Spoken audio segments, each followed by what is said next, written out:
Hey guys, welcome to episode 1, season 1 of 10 for the Road. So this is a different kind of podcast, different from what you're used to hearing from me, because it's not music. Well, although in the future it could touch on some music, but I digress. But 10 for the Road, the concept here, totally different from everything else that we've done before with the wrestling and the music. So 10 for the Road is a year-long series, a season, if you will. Each season will be run the course of 10 months, and it will be the listings of 10 of something. Whatever the topic is for that year, it's going to be 10 of something, and we're going to count down from number 10 to number 1 in terms of the most fascinating, the best, the worst, various different categories. Each year, the category will be something different. So for the inaugural season of 10 for the Road, the topic is the top 10 most fascinating crimes. And as you might have heard in the preview episode, it's a list that I came up with the day of the New Orleans rampage, when the guy drove up Bourbon Street and killed a number of people. And there was all the media coverage that day, and it was just, it caught me, it grabbed me, it fascinated me, between that and then the car exploding later in that same day in front of the Trump Hotel in Las Vegas. So it got me thinking, what are some other crimes? I've been like one of those people that I do like true crime stuff. I've liked different detective shows over the years, different movies over the years that are all detective based. In fact, I almost went to law school because I was so obsessed with crime in the early days, and like it always interested me. So this is not going to be, this season of 10 for the Road is going to be based on, again, the most fascinating crimes, what grabbed me, what stories really caught my attention, what stories could I just not get enough of, and I kept reading about or watching the coverage of, whether it was trials or movies that came out later on down the line, or documentaries or so on. So again, as I said in the preview episode, not meant at all as in terms of any kind of disrespect towards any victims of any crimes that took place during any of these topics at all. And again, also not going to solve any mysteries, not going to get anybody off the hook. This is not a true crime documentary podcast series. Every year, the subject is going to change. So for 2025, this season, it's going to be based on these fascinating crimes, the crimes that hopefully fascinated you as well. If they didn't, you might learn something about some of them. If they did, you might remember like, oh yeah, that was pretty interesting back in the day when that happened. So anyway, without further ado, episode 1, which is the 10th most fascinating crime on my list, is Tonya Harding and Nancy Kerrigan. It is Tonya and Nancy. So I will say I always have enjoyed the Olympics. I've enjoyed, as a kid, I really was into the spectacle of the Olympics, both summer and winter. Definitely a sports guy overall. Love baseball, love football. Those are my two primary, obviously wrestling, if you want to consider that part of the sports umbrella. Figure skating, maybe. Not so much the men's, I'll admit that. More the women's for sure. The women's is just more attractive to the eye. Just besides the fact that obviously the women you're gonna possibly have a crush on some of the women that are in the figure skating. But also I think that just from a sports standpoint, there's just something more visibly appealing to women's figure skating than men's. Again, not that I'm sitting there watching women's figure skating on a daily basis or anything like that, but when the Olympics come around, that's a sport that you would pay attention to. So when this is going on, the Tonya and Nancy stuff, it's the early 90s. I'm in my early 30s at this point.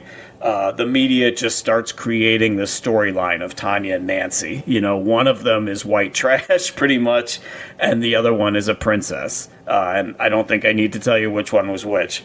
So I'm pulling for the scrappy girl. I'm pulling for the underdog.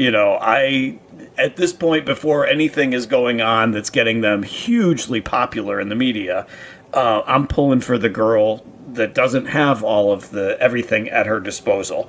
And I'm thinking back at that time, I'm thinking one of the quarterbacks that I loved in football from back in the day was Ken Stabler, the gritty, drunk, just like not Tom Brady. Tom Brady, great, probably the greatest quarterback of all time, has the most rings for sure. But who are you more of a fan of? Are you Ken Stabler? Are you Team Stabler? Or are you Team Tom Brady? That's the biggest, the closest comparison I can think of off the top of my head to Tonya and Nancy. So it was the 1994 Winter Olympics. The practice sessions are going on to get ready for the Olympics, which are going to take place in February of that year in Norway. So immediately this cast of characters makes this story interesting, and not too long ago Jerry Springer passed away, but there's definitely a Jerry Springer element for sure to the whole Tonya and Nancy thing, especially the whole Tonya Harding side. So Jerry Springer's show, which was obviously well known for the trashy element, and that it was perfect. The whole Tonya Harding thing was perfectly suited for like a whole Jerry Springer, could be like a month-long expose on the Jerry Springer show about Tonya Harding. So January 6th was the day of the attack, 1994. So they're preparing for the Norway Olympics that are going to happen in February, about a month later. And you've seen the video. You've probably seen the video. If you were around back then, you saw the video over and over and over again of Nancy Kerrigan had just gotten hit with the baton in her knee, her right knee, with the video and the audio of her screaming, why, because she knew she was not going to be, in her mind at that time, she wasn't going to be able to compete in the Olympics, which obviously her lifelong dream to win the gold at the Olympics. So cameras were everywhere, except they didn't actually catch the attack itself. So it happened on the ice in Detroit. As she was practicing, she had just come off the ice and she had just gone backstage, I guess, as it were, and got clobbered by a guy on the knee with a baton. So fingers immediately start pointing to her rival, Tonya Harding, the white trashy girl that she's competing with. So I'm thinking of analogies. It would be like if, Tom Brady took out Patrick Mahomes, or vice versa, because that was his chief rival, and he wanted to make sure that Mahomes wasn't going to make it to the Super Bowl. So that's how fantastic this whole thing was. It was just so bizarre, and it got people talking. It got me sucked in on figure skating, that's for damn sure. And it was just such a bizarre case of how, like, the number two, or arguably the number one, because Tonya did win a championship, an American championship in figure skating. So it got you talking about, could it have been her? Could it have been her chief rival? Could it have been Nancy's chief rival behind the scenes that was pulling the strings and made this happen? So again, she's coming off the ice, coming off of practice. Nancy gets clubbed. Much of it is on tape, but not the actual attack itself.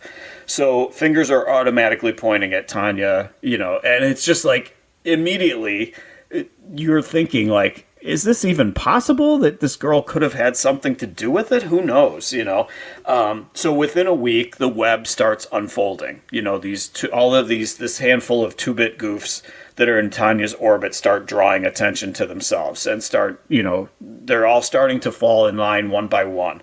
Who is involved here? Of all these cronies, all these, hoodlums that she's hanging out with, are any of them involved with the attack? Is Tonya herself involved with the attack, and so on? So all the speculation. So it's amazing. You can't get away from it on TV. You cannot get away from this story. It grips America because it's these two, I guess you could say, both attractive girls, one trashy, one princessy, and just, it was made for TV movie is what this was. So anyway, this guy, Shane Stant, turns himself in a week later as the assailant, as the attacker, the guy who had hit Nancy with the baton. So he says he's hired by Jeff Gillooly. You've heard the name Jeff Gillooly if you were around at this time.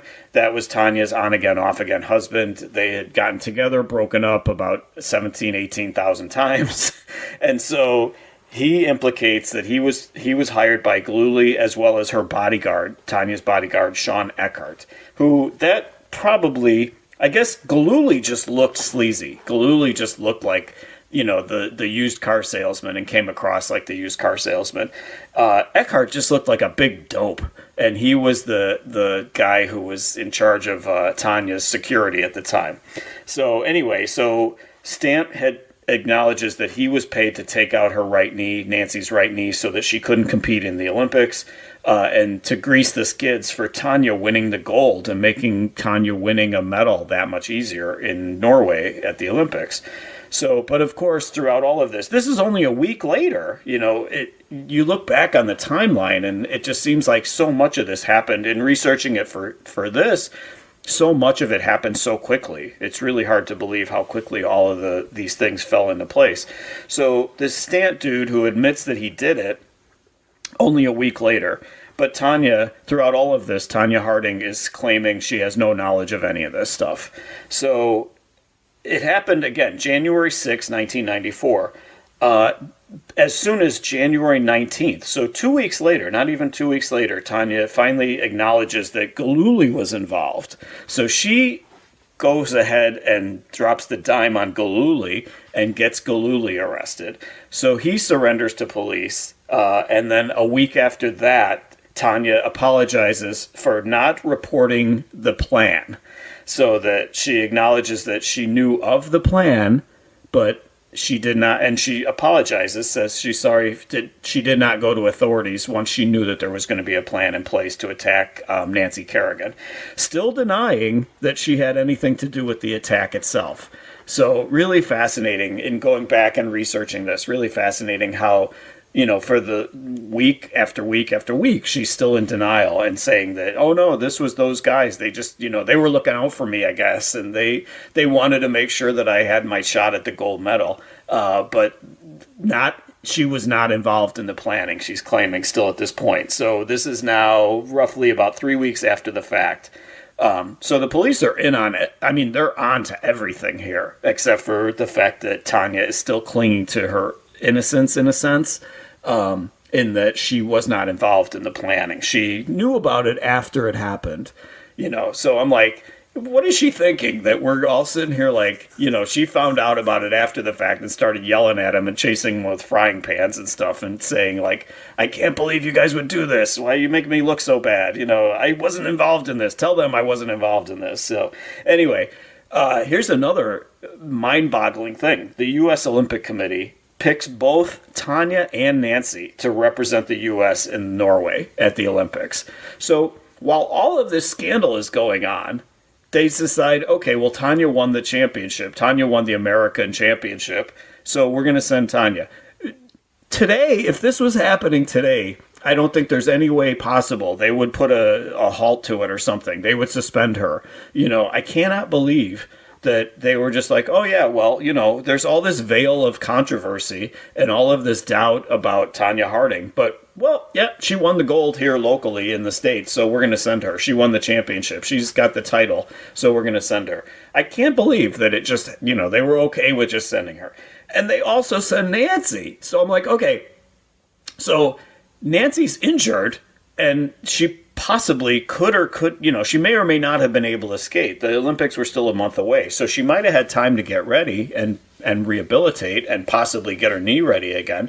But I'm like, how did either of these girls get selected to go? You would have thought that, the second, Nancy was second, but the third, fourth, fifth place finishers in the American championships, they should have been the ones that they sent. I can't believe that they sent both of these. Tonya with the veil of doubt over her head, and Nancy with the fact that she's injured, but U.S. Olympic Committee decides to send them both to Norway to compete. So February 1st, now we're into February, so it's the month of the Olympics. Galuli accepts a plea bargain. He gets 2 years in jail, or 2 years probation, 2 years. He gets 2 years suspended sentence. So the other cronies are also found guilty. They also are. They also come clean, basically. So they've all come clean at this point. Galuli gets the suspended sentence. The other cronies are found guilty. The Stant, the guy who actually did it, Eckhart, all of them, they're all, the gang that couldn't shoot straight, as they say, they're all either going to jail or suspended sentences. So, and this is already February 1st, so we're less than a month after the attack. So, I don't know, the criminal justice system was moving really quickly back in the day. So then here we are, we're going to the Olympics. So it's February 17th. the girls are on the ice at the Olympics. They're both practicing at the same time in Lillehammer in Norway. And there's that famous shot of them sneering at each other and just glaring at each other at the Olympics. So they're on the same ice in Lillehammer at the Olympics. So Tonya and Nancy, we're going to take a break. We're going to pay some bills, and we'll be right back with the second half of 10 for the Road, episode Tonya and Nancy. All right, welcome back to 10 for the Road. This is episode 1, the Tonya and Nancy saga.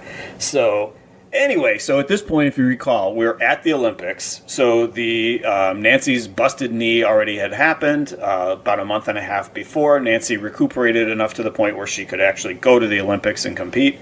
Tonya at that point had not been determined to be guilty of anything, although she did acknowledge that she knew about the plot after the fact. She was not involved in the conspiracy to knock out Nancy, but she found out about it after the fact. So that's all that she's admitted to at this point. So now the Olympics have started. We're in Lillehammer, Norway. It's February 23rd, 1994.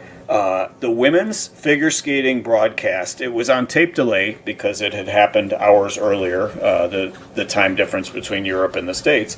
So it was on tape delay. And at that point, the broadcast of the women's figure skating, where both Nancy and Tonya competed, was one of the highest rated sports telecasts in U.S. history. Like, think Super Bowl ratings. That's how fascinated. So I'm not the only one. You know, the fact that I remember it from, like I said, my early 30s, I was wrapped up in this. I was swept up in this. And apparently so was the rest of America, because it's one of the highest rated sports broadcasts in U.S. history.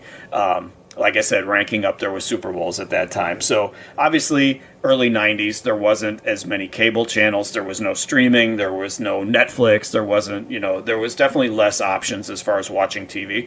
But people were watching that broadcast. People were watching that skating. They wanted to see Tonya versus Nancy. They wanted to see it. So then February 25th, the finals, and Harding finishes 8th. Tonya finishes 8th. So very anticlimactic. That's the one, if you remember, where she broke the bootlace and she's crying. She wants a do-over at the Olympics because she broke a bootlace, and so they let her retie the boot and start over. So she finishes 8th. Nancy Kerrigan, believe it or not, finishes 2nd, so she wins the silver. So they both end up losing to a Ukrainian skater by the name of Oksana Bayul. So it's very anticlimactic in the sense that Tonya versus Nancy, neither one of them won. You didn't get the princess winning and the strong, emotional comeback from the broken knee, or the bruised knee. I shouldn't say broken knee, because obviously if it was 5 weeks later, she wouldn't have been competing with a broken knee. So she definitely got bruised. So those idiot hoodlums couldn't get the job done. They couldn't finish the job and take Nancy out of the Olympics. So, and then Tonya altogether, just head case that she is, finishes 8th altogether. So just a disaster for her, as far as like the whole thing didn't lead to her winning the gold as what the original plan was. So anyway, all right, we come back to the States. Now we're March of 1994, March 16th. Tonya pleads guilty to the cover-up. So she admits to knowing about the plot, again, after the fact. So here's the part, though, that throws all of that into doubt, is the fact that a figure skating reporter that was just simply reporting on the Olympics. She wasn't involved in any of the, the crime or the cover-up or any of that. Obviously, she got swept up in it like the rest of America did. But this reporter testified that Tonya had asked her, where does Nancy practice? What's the address of the place Nancy practices at in Detroit before the attack took place? So why would Tonya have called this reporter and asked her multiple times? Because the first time she called her, it went to an answering machine, and then she called her a second time because it was urgent that she found out where was Nancy going to be. And that's the place where the woman told her, the reporter told her, oh, she's practicing at, I think it was Cobo Hall. And here's the address of the place. So the fact that Tonya needed to know that information so like urgently before the attack took place is pretty much proof enough to know right there that she was involved in it before the attack even happened. And this reporter had testified to that. So anyway, so Tonya pleads guilty to the cover-up, acknowledges the fact that she knew about it after, and they sign off on it there. She's fined $100,000, 500 hours of community service, 3 years probation. And probably for her, well, I mean, all of that was substantial, but for Tonya, the hardest part of it was the fact that she is now banned by the Olympic Committee of ever competing in skating again, whether it be coaching or skating itself. So all of this led to her basically being banned from skating altogether. So the scandal, ironic part here, the scandal leads to a boom in the popularity of figure skating, both men and women. So, and the ironic thing is that Tonya can no longer be involved in figure skating at all. So she, through all of this craziness that occurred and the crime, this fascinating crime that occurred, the end result is she's banned from figure skating. So, you can say, as I'm reading, following up on the story, she's fined $100,000. Well, lo and behold, the tabloid TV show Inside Edition pays her $600,000 for her story. So there you go. So the fine is taken care of. The fine is paid for. She's still wealthy outside of that. Nike, ironically, too, this is also kind of weird. Nike donates to her defense fund. So the gym shoe company, whatever, Nike, the athletic wear company, also comes to her aid and helps pay for her defense. So over the years, there's a lot of the story stayed on the back burner for years. Tonya Harding and Jeff Glulley blamed each other for everything that happened. He kept going on record saying she knew. She kept going on record saying, no, I didn't. And it was all of them. And they did all this stuff. Penthouse magazine somehow, we'll put that in bunny ears, somehow Penthouse obtains a sex tape of Glulley and Tonya, and they all seemingly profit, all three of the parties, Tonya, Glulley, and Penthouse themselves, profit from the sales of the sex tape. So no wonder, no idea how that got out there, but they're all profiting off of that as well. Tonya signs with a Mexican wrestling group, AAA. She manages Art Bar, the legendary Art Bar and Eddie Guerrero tag team. She manages them at a show in Portland for AAA. So there's the connection there with wrestling. So you've already got Tonya Harding and the Jerry Springer element and the whole fascination of all of that and this cast of, ne'er-do-wells that she's involved with, including herself. And then there's the wrestling connection too. So she starts a band called the Golden Blades. And the Golden Blades go on stage to do one show in Portland, and they get booed off stage. So they can't even finish a set. So the Golden Blades. So Tonya Harding, man, give her credit. She's trying everything. She's throwing everything out there to try to make a career for herself. She was in B movies. At one point, she was a sales clerk at Sears. She painted. She was a welder. So she did all these different odd jobs and different things to try to make a career out of what she did. So she can't, or what she allegedly did, what Glulley and his cronies did. So 2002 is when she got into the celebrity boxing. She beat Paula Jones, which, if that name rings a bell, she was one of the Bill Clinton flings. So she beat Paula Jones. So, at the end of the day, the girl's an athlete. So she takes up this boxing thing. She finishes with a 3-3 record in boxing. She comes all the way back. So that was 2002 when she was doing the celebrity boxing. Many years pass, and she does Dancing with the Stars in 2018, finishes third there. Again, an athlete, America pretty much forgave her, I guess, at that point. So many books have been written about her and Nancy. Many songs even. She's mentioned in a lot of jokes on various shows. I think the biggest thing was the I, Tonya movie that came out in 2017. Allison Janney wins the Oscar, Best Supporting Actress Oscar, for playing her mother. So when I say that this case was fascinating to me, this crime was fascinating to me, obviously it was fascinating to America as a whole. It was probably fascinating to the world, because here it is, it's over 20 years after the crime occurred, and they make the movie, I, Tonya movie, in 2017. And it gets such good publicity and it gets such great reviews that a woman wins an Academy Award for playing a role in that movie. So the story still, if the story didn't resonate, if the story didn't matter to people, then that movie probably never would have even gotten made. And if it did, it wouldn't have gotten the notoriety that it did. I mean, granted, they had Margot Robbie in it, so it got a lot of PR. But the fact that a woman won an Academy Award for playing Tonya Harding's mother in a movie 20 years after the fact is just an amazing thing to me, and basically validates the fact that I found this to be an extremely fascinating crime. I would say throughout all of this, when it was going on in 94, when all of this was going on and the follow-up afterwards, I was glued to the TV for the Olympics. For these Olympics, I was glued to the TV, like apparently America was, because of the ratings for when the girls were actually skating. This crime was a made-for-TV movie. Like I said, the cast of characters made this. It was like watching, I want to say hee-haw, but not really. It was just like watching, like I said, a live version of the Jerry Springer Show, which some of the Jerry Springer Show, some of the early ones were probably had a little bit of validity to them, a little bit of truth to them. Towards the end, it was all completely acted and made up. A lot of people don't know that. I don't know why, but it was.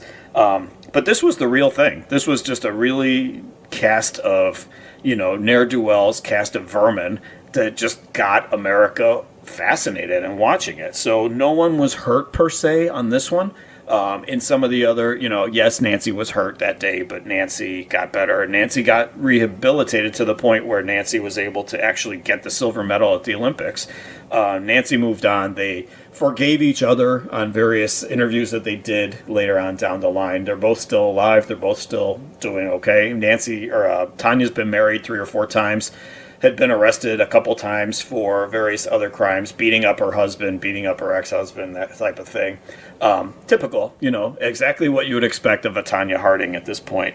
So, like I said, this crime was a made-for-TV movie. No one was hurt, like I said. In some of the other crimes that we're going to talk about on 10 for the Road, on the countdown, yes, there was a lot of murders, and yes, there was a lot of death. And this one, per se, nobody got hurt. Everybody moved on. Everybody was fine after the fact, except for Nancy's knee that day when she was screaming, why? So it all added up to being the 10th most fascinating crime, the first entry on 10 for the Road. So that is it for this episode. We will see you next month for number 9, and we will be talking about the 9th most fascinating crime on our list of the 10 most fascinating crimes that have occurred, at least during my lifetime. So that's it. Thanks to Brian for producing this, and thank you guys to you for listening. We'll join you next month for number 9 of 10 for the Road. And don't forget, I have fun everywhere I go.